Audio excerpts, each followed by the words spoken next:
파면은 거의 확정적인 것 같고요. 99% 이상 확정적인 것 같은데 민주당이 그 이후에 할 일들이 있지 않습니까? 그리고 전개될 어떤 전국의 상황들도 예의주시해야 되는 게 제가 보기에는 그 아까 형사재판 말씀을 하셨는데 그 형사재판이 잘 진행되도록 이 내란죄에 대한 특검을 처리하는 부분도 있고요.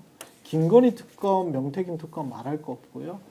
그것과 관련해서 자연인 윤석열이 어떤 연관성이 있는지 개입을 했는지 그런 것들을 사실 정권이 수립되기 전에 정권 교체가 된다고 하면 정권이 수립되기 전에 이런 것들을 좀 국민적 합의를 좀 아예 이 시기 때 대선 기간 때 모아놓는 거는 좋을 것 같아요.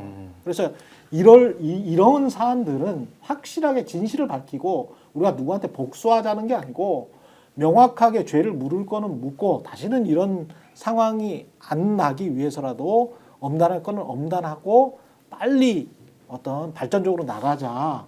요렇게는 해야 될 것 같거든요. 자, 전적으로 동의하고요. 예. 다만 이제 국힘 내부가 어떻게 이제 분열을 할 것인지 잘 봐야 될 것 같아요. 국힘이 털고 나가서 새로운 보수정당으로 재탄생하는 계기를 대선에서 뭔가 계기를 마련할 것이냐. 이제 이렇게 되면 이탈하는 사람이 있을 거고. 그렇죠. 자, 특검을 이제 추진한다고 해서 한덕수가 지금 바로 받아서 특검 오케이.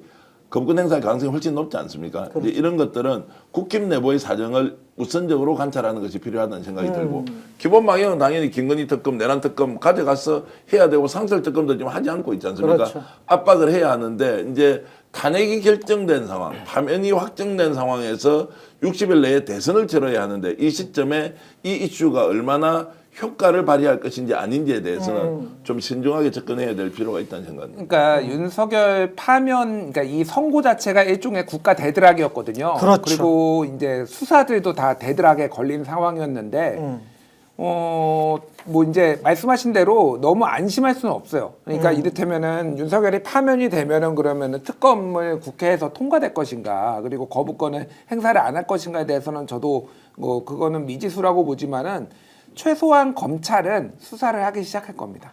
그러니까 검찰은 기가 막히게 냄새를 잘 맡으니까. 최근에 이제 명태균과 관련해서 예를 들면은 칠불사회동 천하람 이제 격신당 의원까지 불러서 조사했잖아요. 사실 그냥 김건희 부르면 돼요.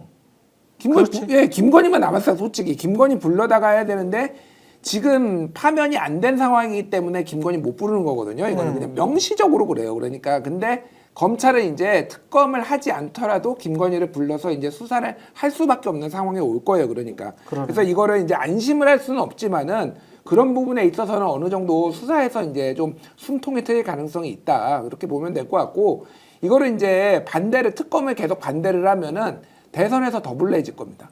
국민의힘이. 그렇지. 그러니까 이런 딜레마들이 있는 거예요. 맞아요. 특검을 반대도 하고 특검 반대 안 해가지고 통과돼서 거부권 행사 안 되고 이렇게 가면은 또 수사해가지고 또 약간 불리하게 되고 그렇지. 그래서 그 상황이 국힘한테는 대들하게 될 거다. 맞습니다. 그리고 실제로 이제 이런 상황에서 대선으로 바로 돌입하지 않습니까? 국힘이 실제로 대선 준비를 제대로 할 수 있겠습니까? 이제 민심이라는 게 보름 전과 한 달 전의 상황과 지금 현재 국힘의 체력으로 보면 일단 말씀하셨듯이 한동훈 지금 전 대표가 뭐 대선 후보 맞아 아니야 이렇게 막 이탈도 많이 하죠. 오세훈 시장은 실제로 캠프를 해체한다 이런 이야기가 계속 소문으로 나돌더라고요. 그래요? 할 수가 없다는 거예요. 지금 뭐 검찰 수사도 있지만 워낙 거짓말을 많이 시켜서 하나하나 확인할수록 동거래와 관련된 게 더 많이 터져 나오니까 이게 대선 갈 수 없다라는 것이고 그리고 뭐 홍준표 시장은 이미 지금 약간 화면에서 사라진 거 아닙니까? 발 뺐어요. 그러니까 국힘 대선 후보가 된다 안 된다. 그러면 남아있는 사람이 김문수밖에 없는데 김문수가 그럼 대선 간다라고 했을 때 윤석열 억울하다,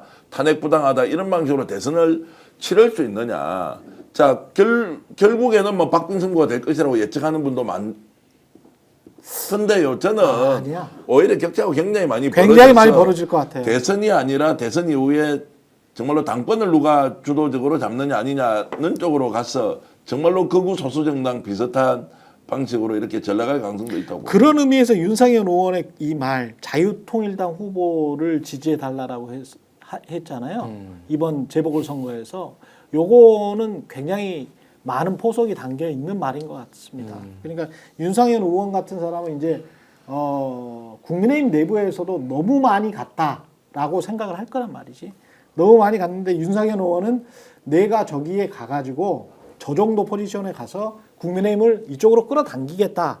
그렇지 않으면 내가 살 길이 없다.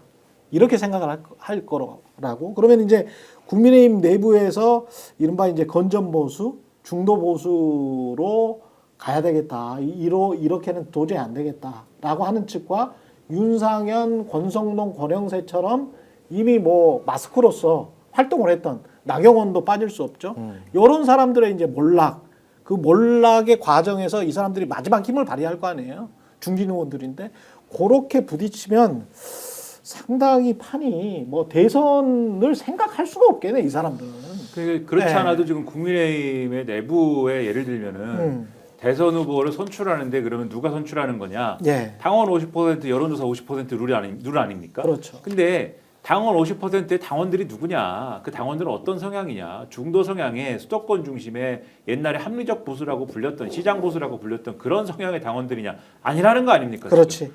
그 내부의 당직자들의 평 예. 내지는 뭐 한탄 이런 얘기를 들어보면은 이미 그 전광훈식 집회에 동원되거나 참가하는 그러한 사람들과 뭐 별로 다르지 않은 다르지 않아요. 그러한 상태의 당원들이 이제는 다수가 되었다라고 하는 얘기를 많이 한다는 겁니다. 그렇다는 것이고 여론조사 50%라고 하는 그 이제 국민의힘 지지층 지금 뭐 이 중도에 가까운 국민의힘 지지층은 이제 국민의힘 지지한다고 얘기 안 하는 거 아닙니까?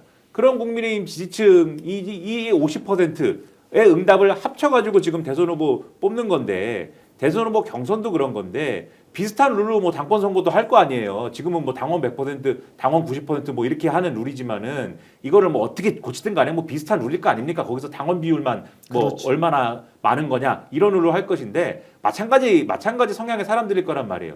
윤상현 의원 같은 경우에는 뭐 구로구청장 선거 가서 이제 그 얘기를 한 건데 구로구청장 선거 같은 경우에는 국민의힘이 우리가 귀책사유여서 후보 안 냅니다 이런 거 아닙니까? 원래 뭐 이게 뻔뻔하게 뭐 낼 수도 있는 거지만은 아무리 뭐 당원 당규가 어쩌고 해도 당원 당규 고쳐서라도 뭐 낼 것 같으면 내는 거지만은 김태우 때는 냈잖아. 그렇죠. 네. 근데 너무하지 않습니까 이거는 구로구청장 원래 이 귀책 사유가 너무하지 않습니까? 내가 구청장이 됐지만 돈을 지키고 싶다 이거 아닙니까? 그렇죠. 백지신탁 안 하고 예. 백지신탁 안 하고 난 돈이 더 좋다 이런 사람이 어디 있습니까 세상에?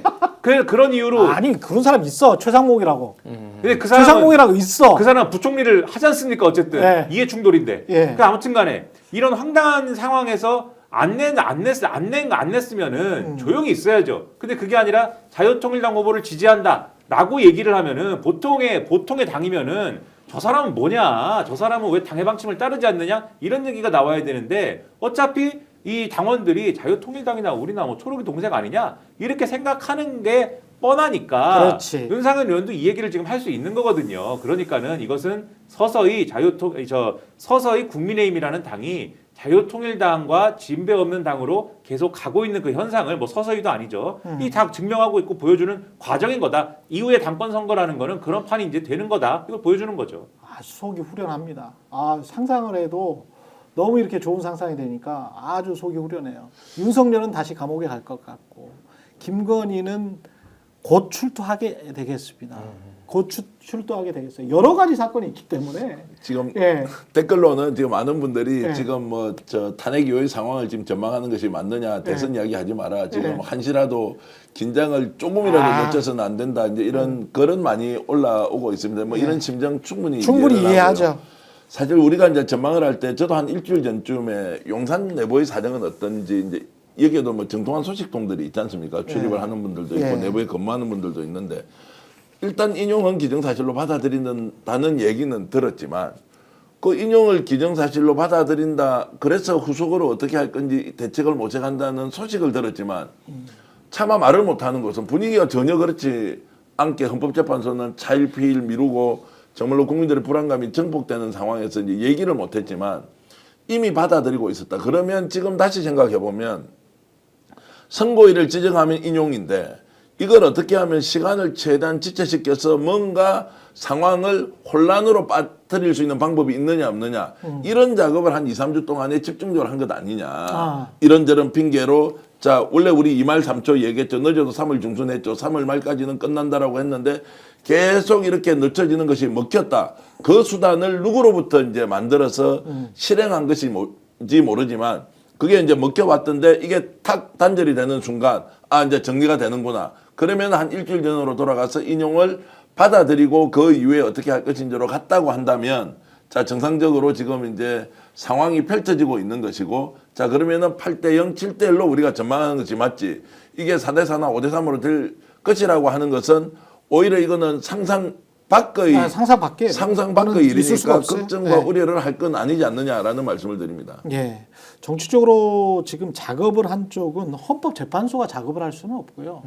헌법재판소를 자꾸 자극하고 그 작업을 한 쪽은 국민의힘 쪽이라고 봐야 되겠죠. 정확히는 예. 윤석열이죠. 아. 그러니까 이게 제가 볼 때는 정보도 없으면서 왜 지금 이 상황이 되었느냐 국민의힘이 제가 볼 때는 그러니까 이거는 뭐 추측인 거죠. 추정인 거죠. 다.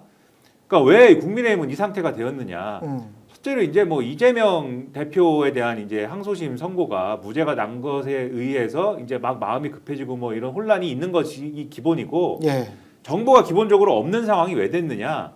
이 뭐 정보가 없는 건 없는 건데 이렇게 생각을 하게 되는 거예요. 국민의힘도. 왜 우리는 정보가 없을까? 민주당하고 똑같은 거예요. 민주당도 네. 정보가 없는데 왜 정보가 없을까? 그 왜 정보가 없다고 생각을 하냐? 누가 가르쳐줘야 되는데 왜 정보가 없을까? 그럼 정보가 있는 사람은 누구냐? 윤석열은 있지 않을까? 이렇게 생각을 하는 거예요. 윤석열은 대통령이니까 어쨌든 간에 뭔가 있지 않을까? 근데 안 가르쳐 주는 겁니다. 왜 안 가르쳐 줄까? 권성동, 권영세가 밑보였구나. 이렇게 생각을 하는 거예요. 지난번에 개인 자격으로 감옥에를 가는 바람에 윤석열이 개인 자격으로 오셨습니까? 이랬다는 보도를 말씀드렸지 않습니까? 너는 왜 개인 자격으로 왔다고 하느냐? 너는. 예. 그래서 밑보여서 정보가 없다 우리는. 정보가 없는데 그런데 어쨌든 간에 공식적으로 뭐 공식적이라고 공개적으로 윤석열 측이 주장하는 바는 5대3이라는 거 아니냐? 그래서 긴가민가 하는 와중에 헌법재판소가 결론 안 내리지 않습니까? 선고일을 지정 안 하지 않습니까? 그렇죠. 차일피일 늦어지지 않습니까? 늦어지는 와중에 SBS 보도도 나오지 않습니까? 그러니까는 윤석열 쪽에서 하는 얘기가 맞나 봐. 우리는 정보는 없지만 어쨌든 윤석열 쪽에서 하는 얘기가 맞겠지. 그러니까 이제 국민의힘이 5대3 얘기를 막 하면서 이게 또 마침 자기들 이해관계도 맞아요. 이재명 대표 이 무죄 선고가 났으니 지지층 결집에도 좋고 그러니까 5대3 얘기를 막 합니다. 5대3 얘기를 막 하니까 옆에 또 민주당이 우리는 정보가 없는데 저 사람들이 5대3 얘기를 막 하고 그 윤석열도 5대3 얘기를 하고 우리는 정보가 없지? 저 사람들 얘기하는 근거가 있는 거 아니야? 그래서 이제 5대3 얘기를 또 서로 전제로 해가지고 서로 해, 우리도 서로. 뭔가 지금 계획이 네. 있어야 된다. 계획이 있어야 되죠 당연히. 네. 최악의 상황을 가정해가지고 그래서 5대3에 대한 계획을 또 만든 플랜 B가 있어야죠 당연히. 플랜 B를 또 짝 짭니다. 그 민주당이 짝 짜니까는 국민의힘이 거봐 민주당도 뭔가 정보가 있지. 그래서 5대3이 맞는 거야 라고 하면서 5대3이 맞으니까는 기각이니까는 빨리 결정을 내리라고 헌법재판소에다가 얘기를 하자. 이렇게 되는 거예요 계속 이게. 가짜뉴스의 악순환처럼 됐다. 네. 여러 종류의 이제 정보가 있으니까 이게 가짜의 범위와 그리고 그렇죠. 진위의 진실에 가까운 것 어떻게 이제 하느냐 구분하는 사실 기준도 없지 않습니까? 네. 저 뉴탐사죠. 예. 강진구 기자가 예. 어제 이제 본인 방송에서 했던 이야기 중에 김복경 재판관을 최근에 판사 뭐 동기 정도 되는 모양이에요. 그 문상을 가서 만났는데 본인이 지금 반대를 하는 것처럼 기각을 할 것처럼 막 그 언론에서 이렇게 보도하거나 발언하는 것에 대해서 굉장히 그 불만을 많이 드러내더라. 굉장히 이제 본인은 거기에 대해서 불쾌하게 생각하더라. 이제 이런 이야기를 전원을 통해서 얘기했는데 그게 뭐 저는 진위 여부를 확인할 수는 없지만 지금 오늘은 이제 4월 4일로 날짜를 정해놓고 저렇게 이제 하는 것을 보면 어떻게 보면은 문영배 재판관의 리더십이 통하고 있다라고 할 수도 있고 어떻게 보면 다른 한쪽으로는 대처로 대세가 이제 결정이 난 것 아니냐. 그렇죠. 그리고 지금 국민의힘에서 지금 이제 조금 전에 논평이 나왔거든요. 자, 공정한 선거를 기대한다고요. 민주당에서는 어떻게 했느냐. 예. 파면의 날이다. 윤석열 파면의 날이다라고 이렇게 논평을 하고 국민의힘에서는 공정한 선거를 기대한다. 이게 무슨 의미로 우리가 해석을 해야 됩니까? 뭐 공정한 선거는 이 사람들이 말하는 윤석열 씨가 대통령이 됐을 때 공정과 상식이었잖아요.